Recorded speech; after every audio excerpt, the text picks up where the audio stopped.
Moi, depuis les 10 dernières années à peu près, donc je travaille en fait sur les couples et les familles transnationales, dont la femme est canadienne et l'homme est originaire d'un pays du sud global.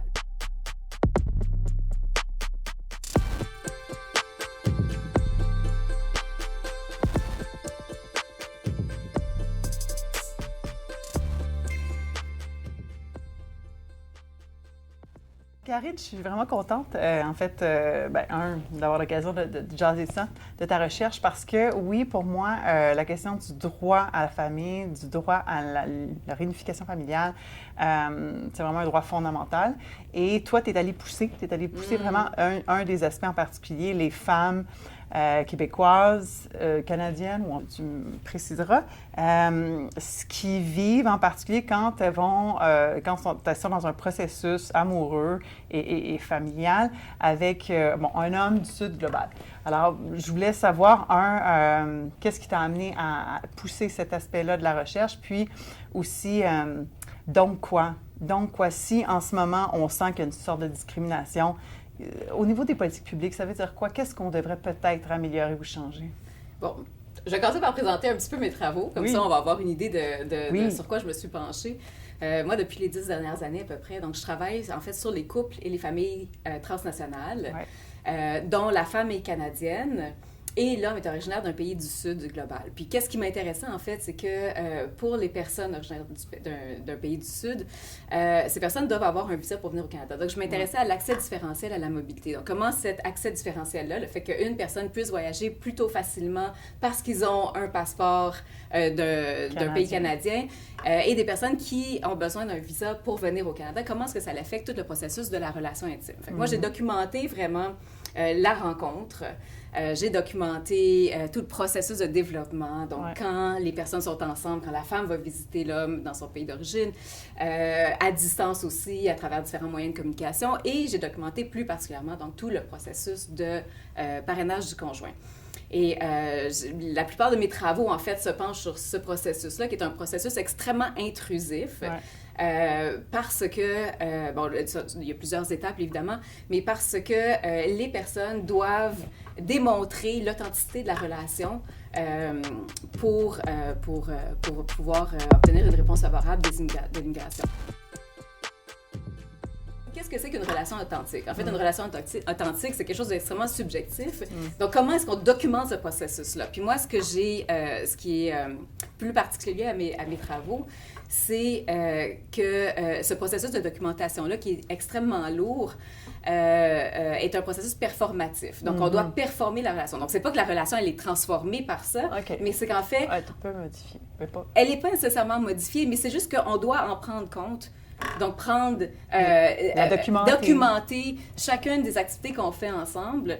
Et puis, mais tout ça reste dans l'hypothétique. Parce qu'en fait, est-ce que ça représente bien une relation authentique quand on ne sait même pas c'est quoi une relation authentique? Ce que je trouve assez intéressant, c'est qu'en fait, le modèle de l'authenticité vient d'un modèle qu'on a appelé en anthropologie le mariage de compagnonnage ou un modèle qui est lié à l'amour romantique. Donc, c'est ce qu'on considère quelque chose d'authentique dans une relation. Mais ce n'est pas un modèle qui prévaut partout dans le monde. Donc, de montrer en quoi une relation est authentique quand ce modèle-là ne fit partiellement avec ce modèle qui est particulièrement occidental, mais ça peut devenir problématique.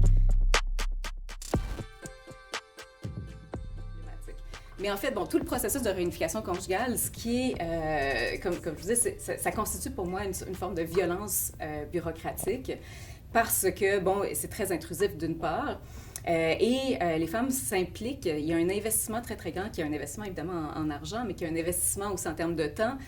Pour la plupart des femmes, ça prend plusieurs semaines, voire plusieurs mois pour monter un dossier qu'elles qualifient auquel pensent qui est acceptable finalement pour l'immigration. C'est un stress psychologique permanent, constant d'incertitude aussi, sur combien de temps? Tout à fait, mais ça, c'est surtout une fois que le dossier est déposé finalement. Il y a un deuxième élément ici qui vient en quelque sorte punir ces citoyennes canadiennes-là d'avoir fait le choix d'être en couple avec une personne qui n'est pas canadienne.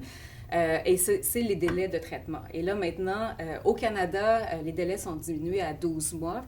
Mais pour le Québec, les délais en ce moment sont de 41 mois pour traiter le dossier. Parce que l'étape de plus du gouvernement provincial. Exactement. Donc, 41 mois, d'une part, c'est une séparation forcée parce que ces personnes-là n'ont pas accès nécessairement à venir visiter leur conjointe. Et des fois, il y a des enfants impliqués. Des fois, il y a des enfants impliqués, mais je voulais juste ajouter, c'est une séparation forcée, mais c'est une séparation, c'est un moment aussi où la vie, elle est suspendue. Fait que pendant 41 mois, moi, mon conjoint est à l'étranger, par exemple. Si j'avais l'objectif de tomber enceinte, mais je ne sais pas quand il va arriver et je ne sais même pas si la décision va être favorable au final. Donc, j'attends 3 ans. Limbo, donc, on est vraiment dans une période de suspension de la vie où il devient difficile même de pouvoir poursuivre. Choix de carrière, acheter une maison, tout devient... Exactement. Donc c'est ça. Et là, s'il y a des enfants, bien là, on est dans d'autres enjeux aussi où, puis bon, il y a plusieurs cas dans les journaux là, qui sont sortis de couples de femmes enceintes ou de femmes qui viennent d'accoucher, dont le papa est toujours au pays et bloqué. On ne sait pas si... c'est pas plus rapide quand il y a des enfants, là. Ça, c'est pas étonnant. En tout cas, ça me semble étonnant. Dans le sens même, comment ils font pour justifier ça au niveau gouvernemental, qu'il n'y ait pas un intérêt de l'enfant qui soit comme dans l'équation pris en compte. Mais donc, maintenant qu'on a dit ça, alors toi, ce que tu dis, le minimum, ce serait que les délais de traitement soient réduits à quelque chose de très, très, très court? Bien, déjà là, une réduction des délais de traitement, c'est la moindre des choses, mais pour avoir interrogé des femmes qui ont eu une réponse en, je sais pas moi, 5, 6, 12 mois, et des femmes pour qui ça a été beaucoup plus long, qui ont fait face à un premier refus, qui ont fait une deuxième demande de parrainage, donc pour qui ça s'est étendu sur 7 ans. J'ai des cas comme ça. Ça ne minimise pas, ça n'enlève pas la douleur et la souffrance, la détresse qui est vécue pendant ces mois-là. Donc, évidemment, il y a plusieurs éléments qui émergent de mes recherches. Moi, c'est une recherche ethnographique. Fait que ce que j'ai vu, c'est surtout au niveau de l'émotion, au niveau du vécu même, de toute la relation et du processus qui est extrêmement violent et qui est vécu de cette façon-là.